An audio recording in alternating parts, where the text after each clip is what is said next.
Cool. All right. So again, welcome to Wednesday webinar number 5. And today we are going to be talking about what happens after you submit your college apps. So really quickly, we're going to do a very short, 5-minute icebreaker, nothing too long. If you're also just, joining us, make sure that you fill out the attendance form, as Lorena put it in the chat for us already. And if you didn't get a chance to see it, just let us know and we'll send it to you. We're going to go over a quick, giving y'all some, sending y'all some good luck and congratulating you all for applying to college. For the most part, UC and CSU, and if you're still working on private schools, and shout out to you. We're going to go over a little bit as to why now the focus should be shifting to financial aid applications.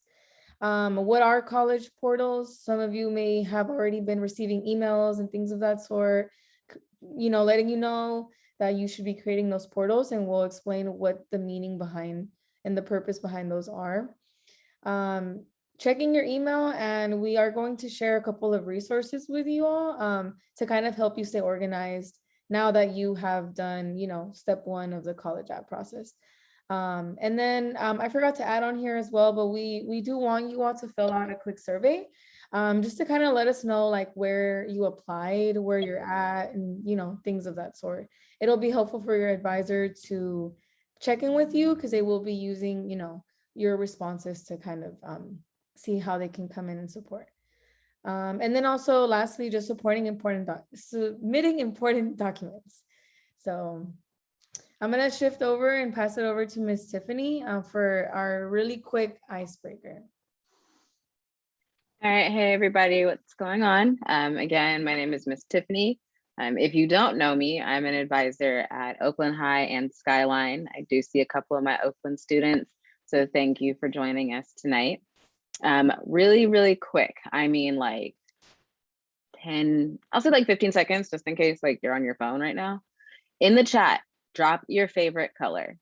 You don't have to be super specific unless, like that's just kind of like what you like to do. Like you can say green, it doesn't have to be lime green, but drop your favorite color in the chat.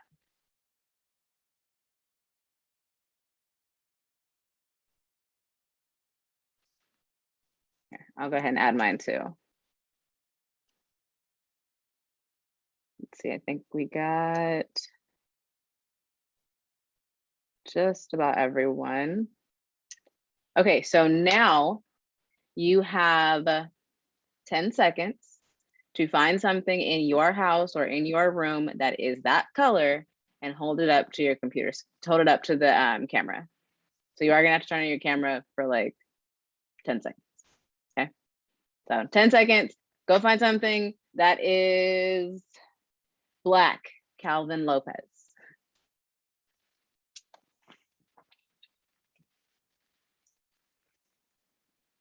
Okay, if you don't have, you can't even see mine because, okay, there we go. If you don't have a camera, just kind of like describe something, I guess. Like describe something in the chat that's your favorite color that might be near you. Sorry to put you on the spot, Calvin. All right, so Serena says blue notebook. Let's see, Miss Tanzania has her iPad, there's an iPad case. Miss Jessica's holding up an orange.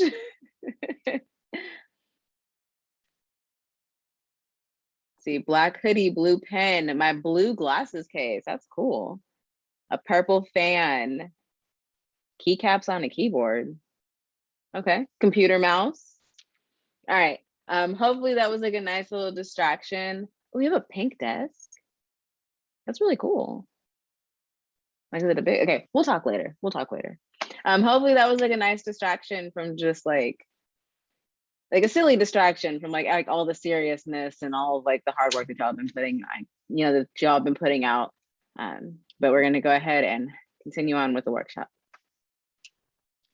Thanks, Tiffany. All right, so congratulations, everyone. We understand that this is the craziest time of the year, and for a lot of you, working on college apps may have looked very different, you know, whether if you had a job or if you were spending the entire day just like writing your essays, doing your research and things of that sort. So we just want to say congratulations for, you know, getting that done. That's a huge accomplishment, and we're sending you all lots of, you know, good luck. And we're here to support you with the things that are coming after that step one of the many steps as you wrap up your senior year. So congratulations to everyone for submitting your college apps. And now we're just gonna go over some like quick information. And a lot of this, like I was mentioning, is really important. So if you have like your phone or like, you know, something to take notes with, just write this down because you really need to do this and get this done in a timely manner. So now that, you know, college apps are done, if you haven't done this already, your focus should be shifting over to your financial aid applications. So for the most part, FAFSA, you know, and if you are undocumented, you would be completing the California Dream App application. So make sure that you ask your advisor, you know, which one you're supposed to be doing because you're only supposed to do one. FAFSA is for students who have a social security number. For the most part, everyone in TRIO should have, you know, that information, or you should be a US citizen because that is a part of our application process. But you know, if you have any questions, check in with your advisor. The deadline is March 2nd. So that is in about how many months? Maybe like 3 months from now or so. And that comes by really quick. So we really encourage you all to, you know, get it done. Make sure that it was, you know, processed. It's one thing to submit your application, but it's another thing to actually, you know, process it. So without that being processed, and if you haven't received like an email letting you know that it was processed, you know, there may be an issue. And sometimes that takes a really long time to you know, fix. And so you just want to get it done in advance.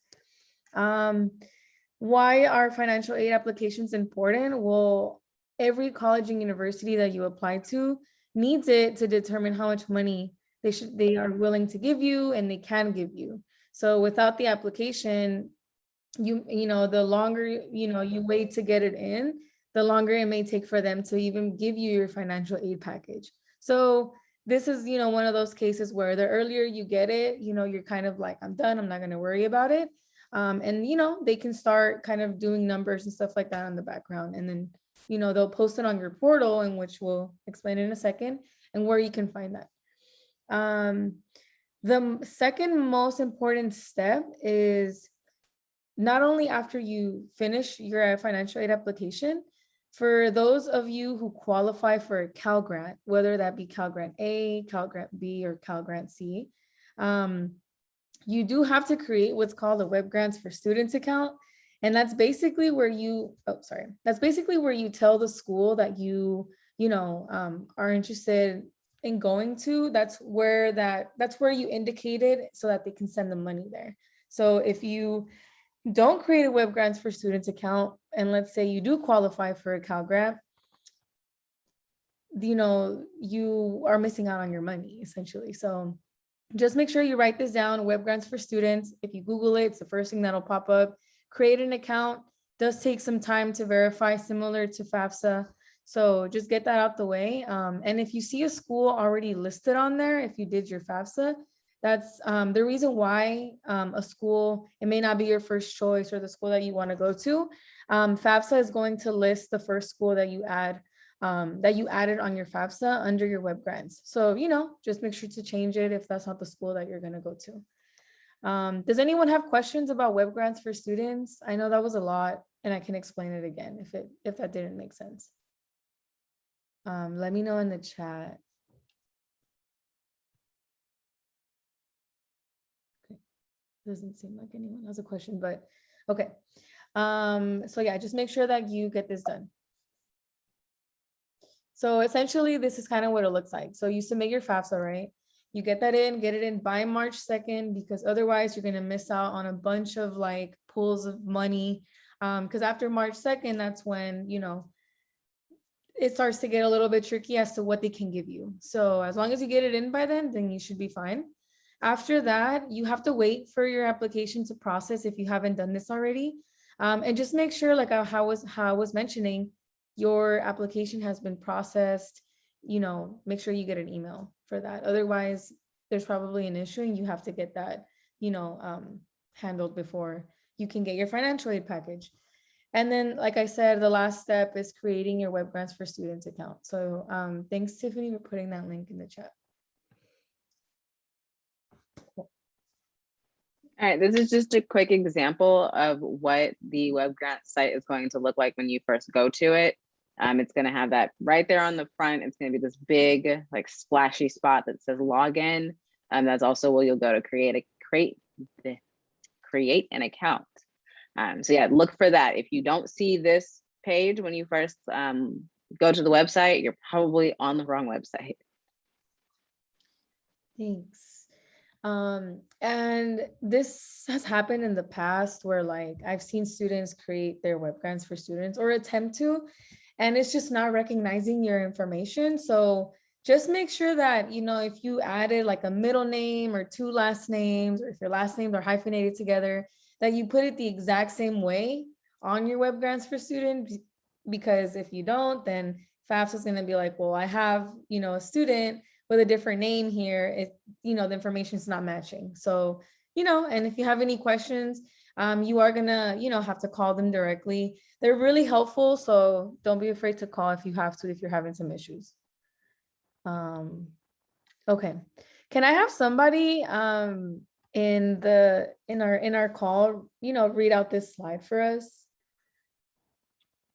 You feel free to unmute yourself. We would really appreciate that, just to hear some different voices as well. I can. Thank you, Scott.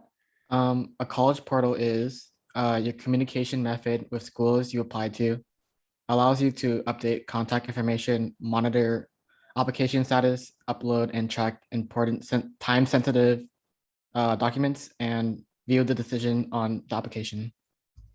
Okay, thank you so much. So think of your college portal as like, kind of like your way of communicating with schools.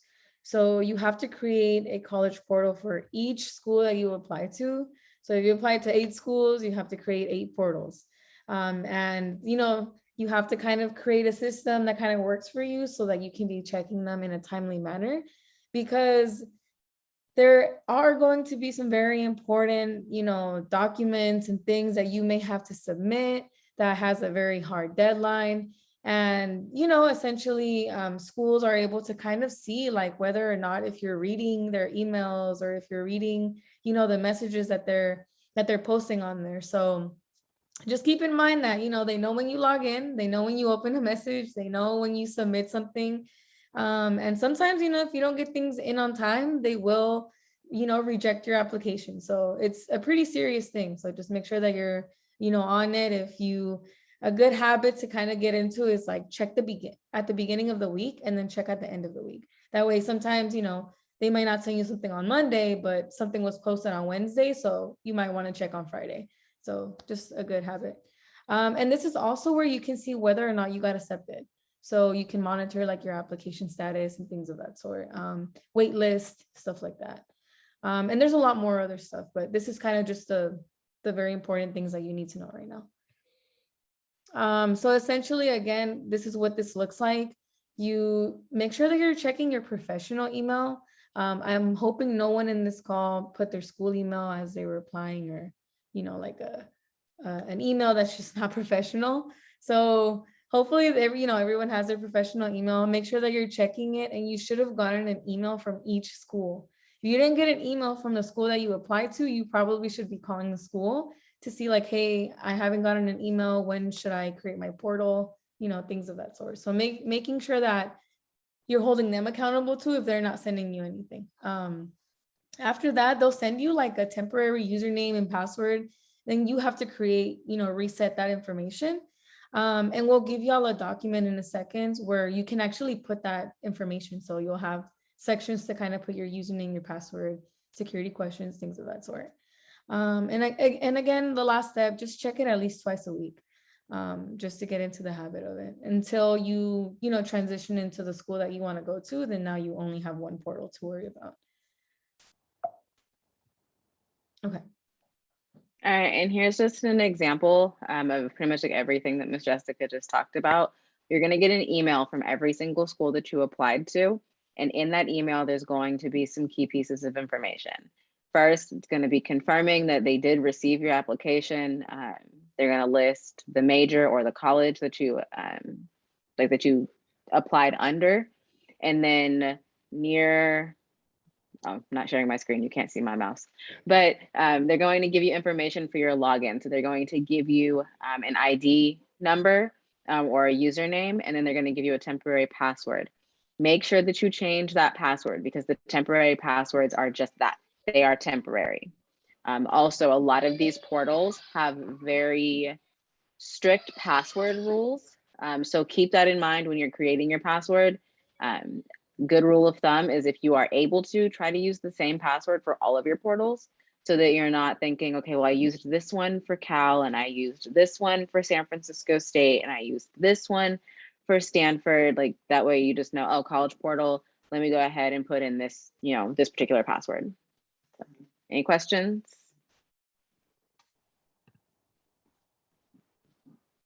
No questions in the chat so far. Okay, so y'all are, it sounds like everyone, you know, is understanding this. Okay, so if you have your phone out, feel free to, you know, scan this, or, you know, in just a second, we'll drop the link in the chat. So, or if someone can drop the pink sheet link in the chat, that would be great. So this is a resource for you all. So, you know how Miss Tiffany was saying, sometimes, you know, and it happens, we create like a password for like Instagram and then Twitter, and then like, you know, we start creating like 5 different passwords. This is a resource where you can just store all of your username and passwords in a Google Doc. And just make sure that, you know, you rename it and put your name on the, you know, the title of the document. It'll be helpful, you know, because in case, let's say, for example, you are having trouble with something or you don't understand what's going on in your portal, you can share this with your college advisor and then they have access to all of your portals. And so if they have to check anything, they can just go on there and check. And it's just, you know, a good habit. Just avoid putting just your information on your phone. You can always lose your phone and then now you just lost all your passwords. So you just don't want to do something like that. So have something like on a, you know, on the Google Drive where no matter what happens, you still have access to it. And it's kind of hard to sometimes like try to retrieve that information. So, you know, the colleges and universities sometimes make it really difficult for that. I did want to say something about SF State, if all of you are glancing at the right screenshot here. They do take about 45 minutes. So like they'll send you a code and then it takes about 45 minutes just for them to like let you even create your account. So, you know, if that is the case, try not to reset it so many times because then you're going to be in this constant cycle of waiting 45 minutes multiple times. So just, you know, if it gives you the notice, put a timer on your phone, wait for 45 minutes and then do it. That only applies if you, you know, apply to SF State. So this is what the pink sheet looks like. This is just a screenshot. Hopefully everybody was able to scan the document and the link should be in the chat. So rename it, you know, make sure that you put your information on here.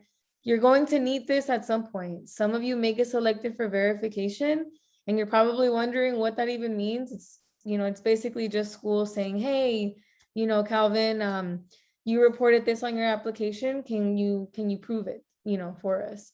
And so if they're going to be like, hey, we need your social security number, you know, typically rule of thumb is don't put your social security number on anything, especially like on your phone or other stuff like that. But since this is like a Google Doc that maybe hopefully you only have access to, you and your college advisor, it should be okay. After you're done, you know, utilizing it, or if you know, are one of those students that you memorized your social security number, then that's a good thing too. You should be memorizing it. There's also links to like other stuff on here as well. If you know, need to access your dual enrollment transcript or something like that, because you are going to have to send your transcript at some point, the link is on here. So, you know, good resource. Again, just make sure that you're checking your emails, guys. I can't stress this enough. It's so important. Like school sometimes won't even tell you that they put something on your portal, you know, and then it happens. You know, I had a student one time that like never checked their email. They had something due in February.